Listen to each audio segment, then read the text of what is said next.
Salam alaikum, voilà, je suis enfin de retour. Et donc, voilà, alors, il a encore frappé. Alors, je parle pas de la foudre, je parle pas du tsunami, je parle de l'ennemi de la langue française, l'ennemi de la langue de Molière. Je l'ai nommé Chalgoumi, et que je rappelle, pour ceux qui ne savent pas et pour retrouver des vidéos de l'époque, je l'ai eu comme emploi jeune. Et je connais que ce farfelu, et je vais vous faire écouter quand même ce qu'il a fait. Hein. Alors, il va toujours plus loin, soi-disant pour jouer le plus blanc que blanc.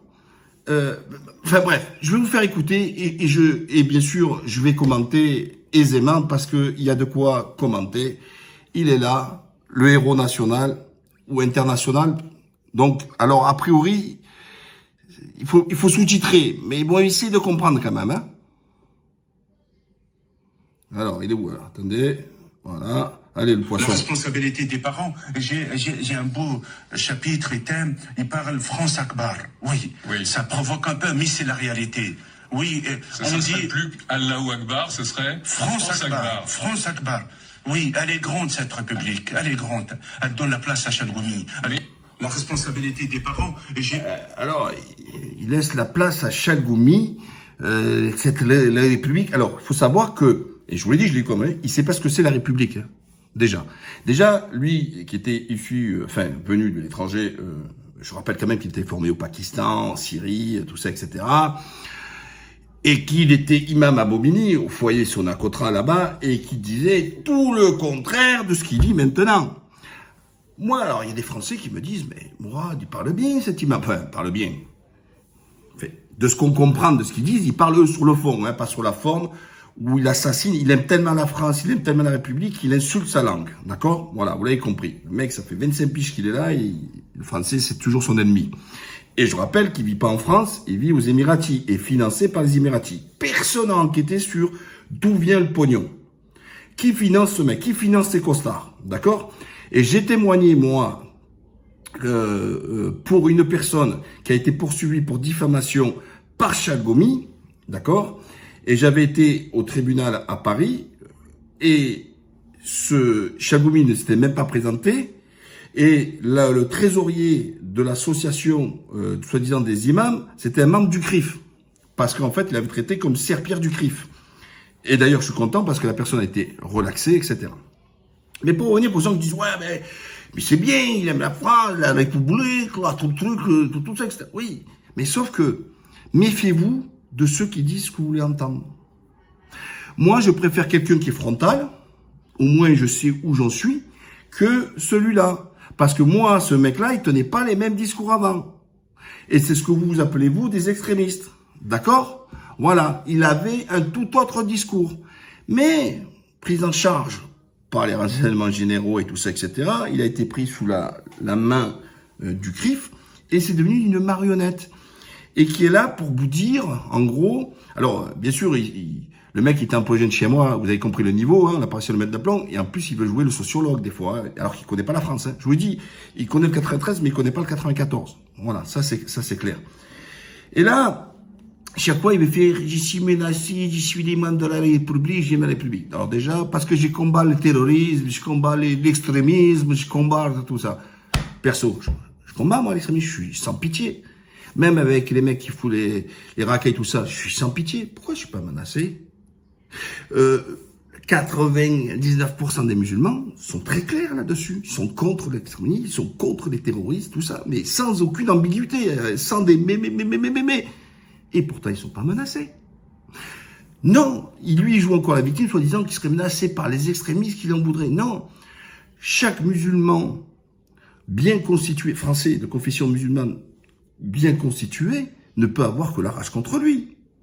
Pourquoi? Parce que quand on l'entend, on a l'impression que justement c'est un corps étranger et lui, il contribue au fait qu'on associe l'islam à venu d'ailleurs. Combien de commentaires de gens ils disent « Oh, les musulmans, ils sont pas connus, ils ont qu'à rentrer chez eux. » Ils sont français. Et souvent bien plus français que ceux qui leur font la réflexion. Ou même d'un Zemmour. D'accord? Donc ces gens-là qui sont français, on vient les insulter, et lui, il vient leur donner de la soupe, d'accord, les nourrir, avec ce charabia, et qui laisse croire que ça vient, l'islam c'est quelque chose venu d'ailleurs. Et je le répète encore, les musulmans depuis des siècles ont toujours été partie prenante en Europe. 800 ans en Espagne, dans le sud de la France, Narbonne, on a le drapeau même corse, c'est les morts, MAU, d'accord, Corse, d'accord. La bonne des morts chez moi dans le sud, c'est les morts, oui, les Sarrasins, les Arabes, comme vous dites là, et qui étaient musulmans. Donc, quand on fait la mosquée en entre 1918 et 1922, la mosquée de Paris, d'accord, ça prouve bien que, et le cimetière après de Bobigny, musulman, ça prouve bien qu'il y avait une présence musulmane métropolitaine et pas forcément que dans les dômes, comme on laissait se faire croire avec l'Algérie et compagnie. Et là, il nous sort le Allah Akbar, France Akbar, mais ça veut rien dire.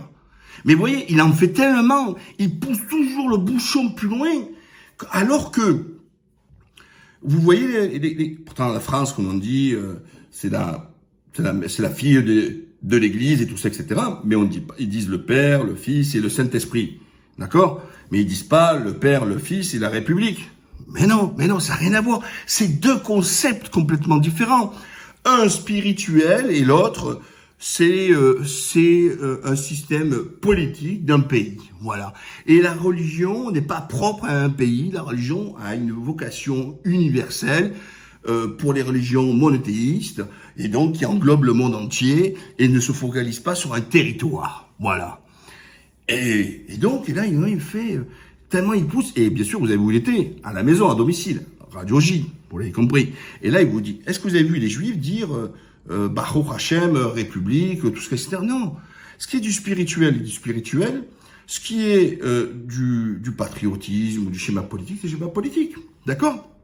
Et encore une fois, on peut aimer la France, on peut défendre la France, on peut soutenir la France sans être un républicain. Républicain, c'est un système politique. D'accord? Voilà. Donc, il faut être clair. Et là, il est monté, vous voyez, il est encore allé encore beaucoup plus haut en inventant France Akbar, qui a avec des Chalgoumi. Mais justement, c'est l'erreur qu'elle a faite la France. Et en plus, il nous coûte des agents de sécurité de l'État, des policiers, pour lui faire le garde du corps. Le mec est tranquille, garde du corps, tranquille, et le mec il vit de l'autre côté, aux Émiratis.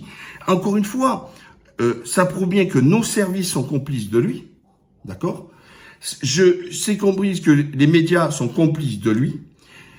D'une part, pourquoi? Parce qu'il n'enquête pas sur ces réseaux et qui le paye. Et ça, c'est très important de savoir, je vous le dis encore, c'est celui qui régale qui décide et c'est un agent des Émirats Arabes Unis. Voilà, ça c'est clair, net et précis. Alors, toujours pareil avec Akbar, la France, Akbar, mais donc j'en reviens, méfiez-vous de ces mecs-là. En gros, les lèche-culs, ça c'est trop gros.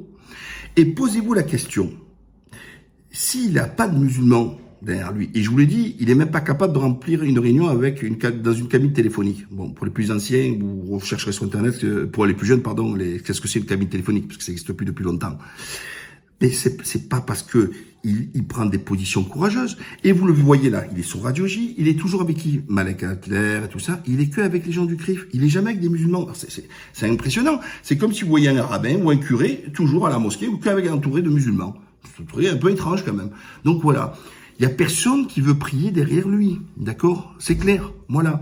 Et ce mec-là, essaye de toujours, en plus de faire le procès, l'éducation, mais qu'est-ce que tu connais l'éducation, toi, déjà? Et arrête de nous la jouer l'expert. Et posez-vous la question, pourquoi un gars qui représente que lui-même puisse avoir autant d'audience médiatique? Pourquoi ils mettent le projecteur sur lui? Vous voyez? Ça, c'est aussi une bonne question. Comment quelqu'un qui représente que lui-même, qui est incapable de remplir une salle, etc., il est soutenu par personne, est invité sur tous les plateaux pour mieux insulter les Français de confession musulmane? Parce que ce gars, c'est une diffamation à l'endroit des musulmans. Et qu'est-ce que la diffamation? La diffamation, c'est l'atteinte à l'intégrité et à l'honneur de quelqu'un ou d'un groupe de personnes. Eh ben lui, à tout seul, c'est ce que j'avais dit au tribunal d'ailleurs, à l'époque, et le président m'avait beaucoup écouté. Et pourtant, d'habitude, moi, que je suis assez long, quand c'est pour mes affaires, à plaider, ils me disent toujours de faire plus court. Là, il me dit, non, c'est intéressant. Et je continue à lui expliquer. Je lui ai expliqué, justement, au président, l'imposture de ce gars-là. Voilà. Et Et je vous le dis encore une fois, pour celles et ceux qui pensent que son discours, vous avez vu, il dénonce le discrimination, mais tout, c'est le dénonce, c'est pas un souci. Non, il défend la France. C'est faux. D'ailleurs, je vous l'ai dit encore, il ne vit pas en France. On ne sait pas qui le paye. Et deuxième, et très important, quand il y a quelqu'un qui vous caresse dans le sens du poil, et quand vous avez quelqu'un qui fait en sorte même de souiller l'islam en associant Akbar, c'est-à-dire grand A, avec la France, ça veut dire qu'il fait fi de sa religion au bénéfice de la France, mais il se renie lui-même. Posez-vous une question. Quand quelqu'un est à même jusqu'à renier sa religion et sous prétexte qu'il se déguise soi-disant comme un imam alors que c'est faux, etc., c'est qu'il y a un loup, d'accord? Et quand il y a un loup, vous avez compris ce que ça veut dire. Donc ce gars-là, qui était suivi par les services de renseignement, comme fichier S, comme un extrémiste, qui a été retourné, et maintenant il fait la marionnette, il dit ce que les autres veulent entendre. Méfiez-vous de ce gars-là. Donc ne en faites pas votre héros ou d'un homme courageux. Et déjà, si déjà il aime la France, il faut qu'il arrête de bouffer la langue française. D'accord? Voilà. Et qu'il arrête chaque fois de faire comme si c'était un sociologue, un philosophe, alors que je l'ai eu moi, il avait même pas le niveau 5. Et qu'il fallait lui apprendre à lire, on a échoué à apprendre à lire et à écrire. Voilà, voilà. Et ce mec-là, qu'on nous érige comme si c'était le sommet. Mais là aussi, vous savez, il y a des savants en France, de confession musulmane. On a des professeurs, on a des enseignants, on a du très haut de gamme. Pourquoi on va chercher lui? Posez-vous la question. Moi, je parle aux autres. Pourquoi on va le chercher lui? Alors que tout le monde sait que c'est un pitre. Chaque fois, on ne sait pas dans qu'est-ce qu'il va nous faire comme chute, qu'est-ce qu'il va nous sortir, comment il va bouffer la langue française, comment il va la piétiner, comment il va la mâcher, etc. C'est pourquoi? C'est pour amuser la galerie et pour faire dire ce qu'eux, ils veulent entendre, tout simplement. Encore une fois, c'est important, c'est toujours de savoir qu'est-ce que cache ce discours et pour qui il roule. Or, ces questions n'ont pas été posées. Et quand les gens vous disent à force chaque fois, République, le public, moi j'y suis Charlie, moi j'y suis ça, faut rester ma sœur, tout ça, etc. Et il pue. Voilà, ça pue l'hypocrisie. Voilà, c'est clair. Vous connaissez quand même, je vous peux vous faire l'article quand même. On a l'habitude des lèche-culs. Mais moi, je me suis toujours méfié des lèche-culs. Mais il y a quelqu'un qui a un truc, on s'oppose, tout ça, etc. Et je préfère parce qu'au moins, je sais que la personne en face, je sais qu'est-ce qui l'anime. Mais un mec comme ça, louche, qui vient, qui vous caresse dans le sens du poil, tout ça, etc., à un moment donné, il va vous la faire à l'envers. Voilà.